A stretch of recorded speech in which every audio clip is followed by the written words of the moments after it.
So this problem has become really apparent because even sitting here,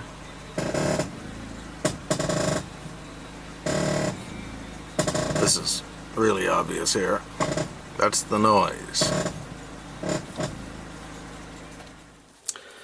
Okay, so this video is going to have a little bit of a different scenario to it. The objective here is to change the ball joint out, which I think is the issue. Now this is off. I got two of these vehicles, two old beaters that I kind of go between. So anyways, this is the steering knuckle here. And in the steering knuckle, we have the bearing, which is here. That's our wheel bearing. And there's the lower ball joint. So this is going to connect to the vehicle at 3 points here. Basically, the lower ball joint is going to connect to the lower control arm. Out here we're going to have a connection for the tie rod end. And up above, it's a connection up here to the upper control arm. They have 4 points actually, and the drive shaft's going to go through the bearing here and turn that. Now, the reason I'm kind of doing this way is this, like I say, this had a bad ball joint at one point. I took off this knuckle off one of the vehicles, and this has to be pressed in. The ball joint itself, not a real big expensive deal or anything. I think this was like $30 or something, but I had to take it to my mechanic and get it pressed in. I think he charges like $25 or something. So anyway, it's a cheap job that way, but it'd be a lot more expensive if I just took it and got them to do it.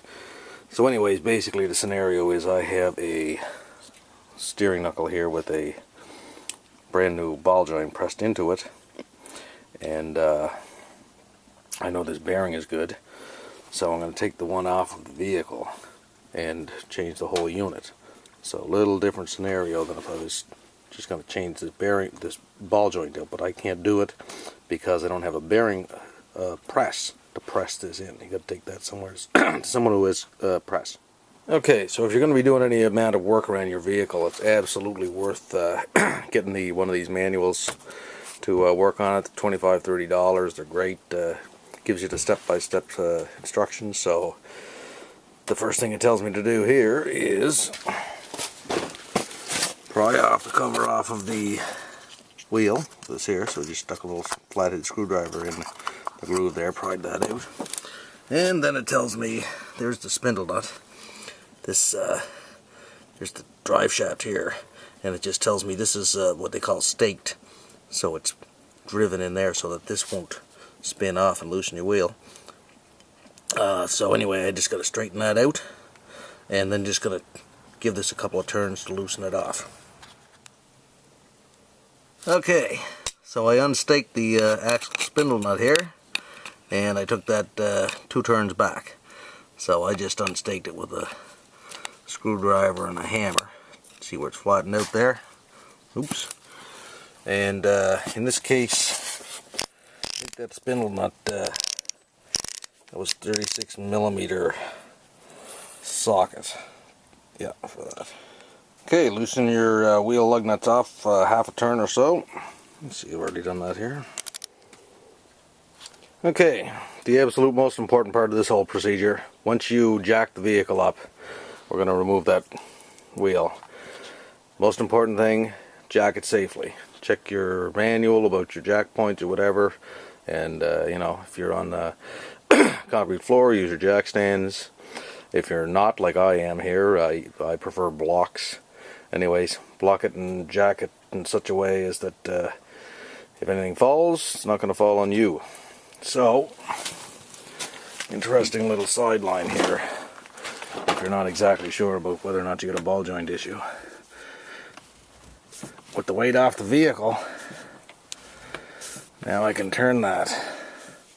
Notice the lack of any, see if I can show you this, and turn that wheel. So I'm turning that, and all of a sudden our squeaking noise is gone.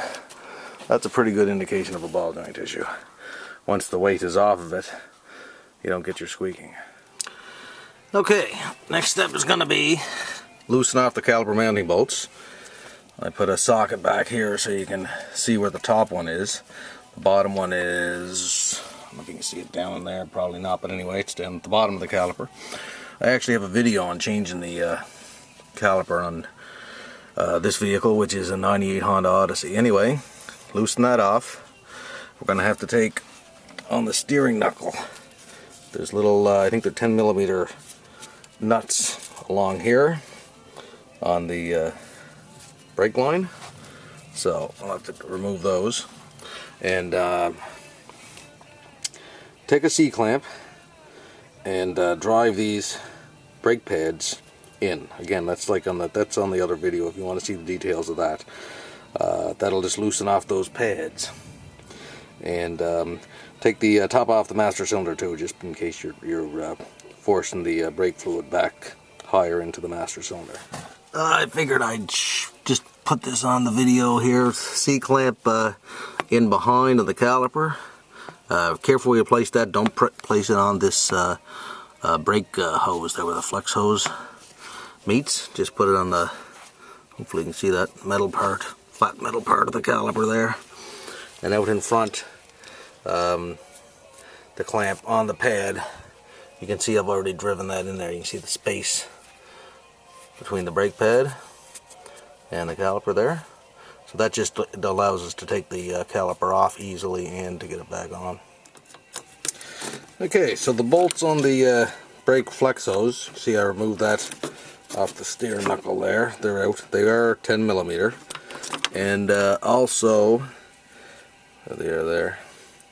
They're also 10mm bolts that are onto the this line here, which if we follow it along, goes down to the ABS sensor, which is got to come off too. I got a socket on there. I think that's a 12mm socket there to take that ABS sensor off. 2 bolts on that. Okay, so once you get to this point, you got the rotor, no caliper, caliper's out of the way, tie wrap it out of the way. Make sure you don't you know, twist that flex hose that's attached to the brake caliper. Tie wrap it to something sturdy, like I got it to the spring of the strut here. ABS sensor is removed, so you're basically getting this steering knuckle to a point where you got access to everything. There's your upper control arm here. Okay, next step is you got to remove a cotter pin in the tie rod end and then loosen this off. That's a 17mm nut in this case. And then we're going to use the handy dandy tie rod end removal tool. This will let you release that tie rod end without damaging it. You know, if it was one that was bad, you were changing out a bad tie rod end, you could just put a pickle bar in here. But in this case, we're going to be reusing that. So I actually have a video on using the tie rod end removal tool. You can reference that if you need to. Okay, so I released the tie rod end, and that will just pop down into there now. And when that happens, you'll notice that all of a sudden our steering knuckle is able to move, oops, back and forth. Okay, there's the lower ball joint. Next step is going to be taking the cotter pin out of that, and then going to loosen that nut off to the end of that bolt, and put the tie rod removal end, or the ball joint removal end tool, the one I had before. Okay, hopefully this will show up alright in the video, just to get your perspective. There's the brake rotor here. Here's the lower control arm. This is the ball joint that I'm releasing. I got the tie rod end, the ball joint removal tool. The bottom of it, I have loosened the nut on the ball joint off, so that it's just maybe a turn or two past the thread on that ball joint, because I don't want to damage the thread.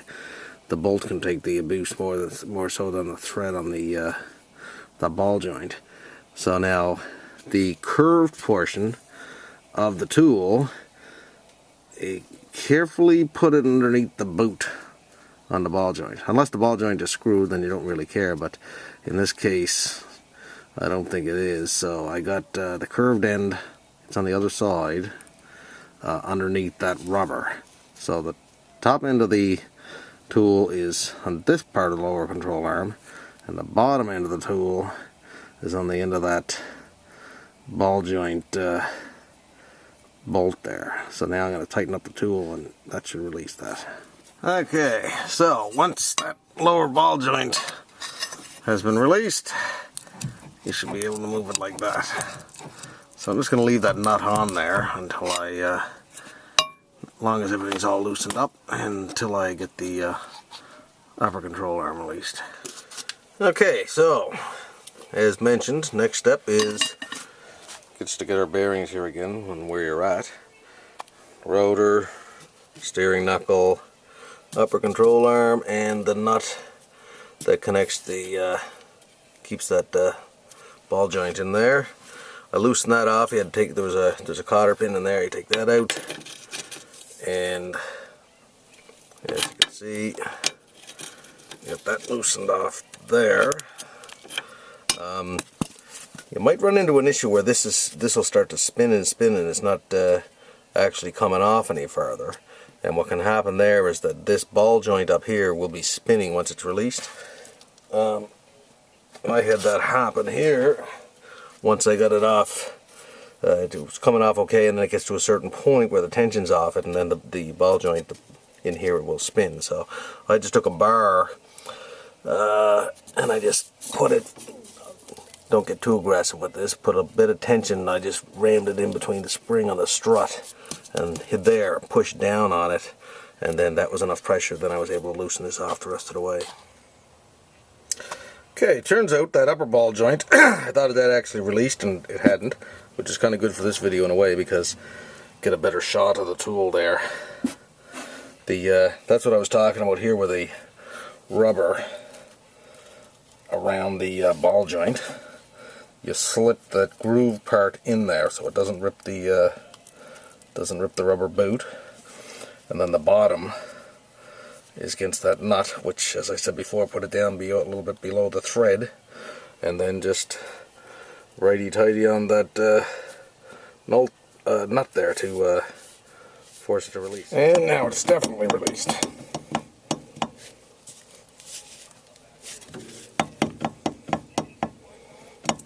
Okay, so at this point, back that spindle nut off, and I don't know if you can see, but there's a distance between the spindle nut there and the where the splines of the axle are, so we want to release that. I don't have a rubber hammer handle handy, rather, but just easily gonna give that. If I have to get too aggressive, I'll go find the rubber one. Okay, I can see that go in, so that means the splines on this grooved axle have released there, so now I can take this off. Okay, I had to use a piece of wood there and gently tap on it. Couldn't find the rubber hammer, but if you grab the axle in behind here, you can actually see here. Just because you want to verify that that's released. You can pull it from the axle in behind. Hard to hold the camera and do this.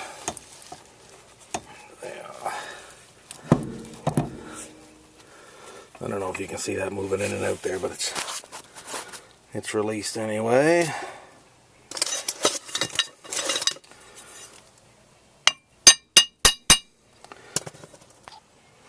Okay, and that's what you got when it comes out. Those are the splines I was talking about, those grooved splines there that are match up with the hub, inside the hub. When you're pulling the steering knuckle off, be careful not to pull this drive shaft. Kind of grab onto it if you can, or maybe have somebody else pull it from the front, because you don't want to pull this too far out, because it may release from in there with the transmission. So anyway, that's what you got there. There's where the lower ball joint was. That's the outer tie rod end. And up here you get your ball joint for the upper control arm. Okay, so as I mentioned before, this is a little bit of a different scenario than a bearing replacement or a ball joint replacement. Here's our new ball joint already pressed into place. There's our bearing here. If you're going to change that out now, you'd remove these bolts.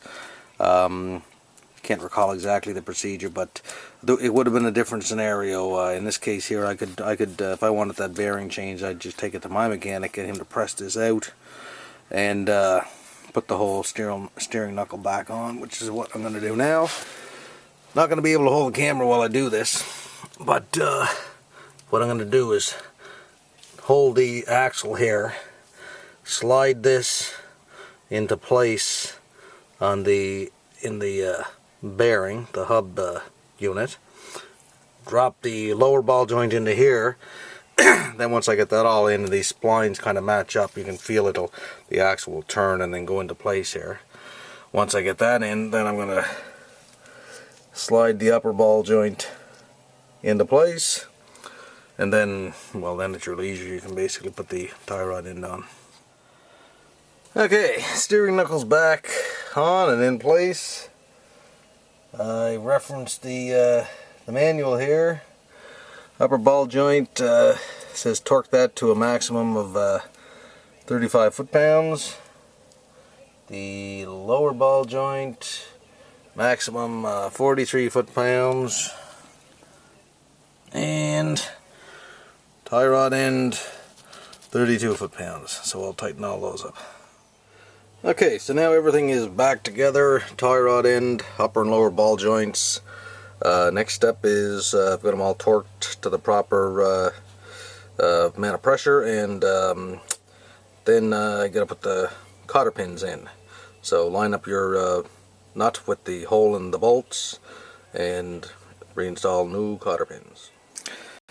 Okay, so briefly, it's just the reverse of the what we did on the dismantling of it. We got the flex hose reconnected here onto the steering knuckle up here, and then you got your 10mm nuts on the steering knuckle going down into that ABS sensor we took off over here before.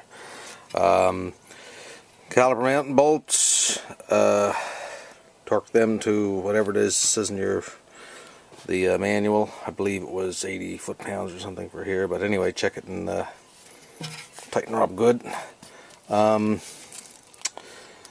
So gotta take hit the brake pedal a couple times, pump that back up for pressure.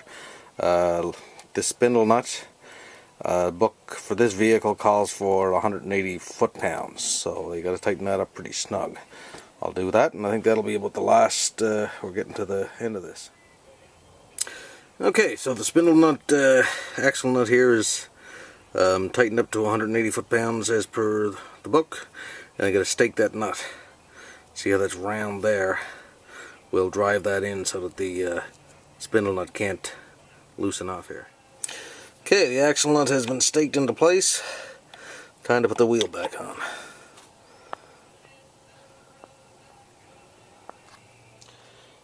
Okay, tires back on. Give it a vertical shake side to side, up and down, make sure everything is tight and there's no loose or worn bearings or anything like that. I did that here, but I can't hold the camera at the same time. I'll show you, everything is good there. Now, seeing as we hit that caliper off, I'm going to give the brake pedal a couple of pumps here. An inch or two at a time. Actually, an inch at a time is fine, because you don't want to, whenever you're getting your pressure back in your brakes, there's no need of going too crazy with it, because you drive that master cylinder right into the bore. So there, I can feel I got brake pedal there now. Now once I'm done and start this up, I'll get more brake. I'll do it pump that pedal a couple of times again once the engine is running. And I think that's about it for this video. And actually, if I didn't mention it, the last thing is after you pump that a couple times, got your brake pedal back, put your cap on your master cylinder, And like I said, take it for a slow test drive. When you first start the vehicle up and it's running, pump your brake a couple times again, get it back, and then just take it for a little test drive. Make sure everything's good and safe. Okay, I got to figure out whether to put this at the beginning or the end of this video, but if the whole process for getting the steering knuckle out and everything is valid, but there's one scenario that happened here which is kind of frustrating, and if you happen to be doing this procedure on a 1998 Honda Odyssey and you go to your parts store like I did and buy a ball joint for it, it'll fit. In this case, this ball joint is the proper ball joint. I don't know what happened here, but they had a grease nipple on it, which is right by my finger there. Now after I was all done this whole procedure, everything seemed to be fine, but just did a little test to spin the tire a little bit, see if everything was moving okay, and I felt resistance. Now what happened here is there's a grease nipple on this ball joint and there shouldn't be. Usually these things are great because you can grease the part and keeps it from wearing, but what you're looking for, if, like I say, if you're doing a 1998 Honda Odyssey, is a ball joint like this one to come off. Although this one is bad. There's no grease nipple on it. There's a reason for that. When I installed this, what happened was, these grooves here, these are for the ABS. This, when the wheel is spinning, the sensor, which is hanging around here somewhere, but anyway, this is spinning and a sensor reads the speed off of the wheel. Well, there's not enough clearance between these grooves and that grease nipple. So anyway, my point is, if you're doing this, as I say, for this particular vehicle, and there's a grease nipple on the ball joint when you buy it, tell them you want one that doesn't have a grease nipple, or you'll run into this. I have to do this whole procedure over again.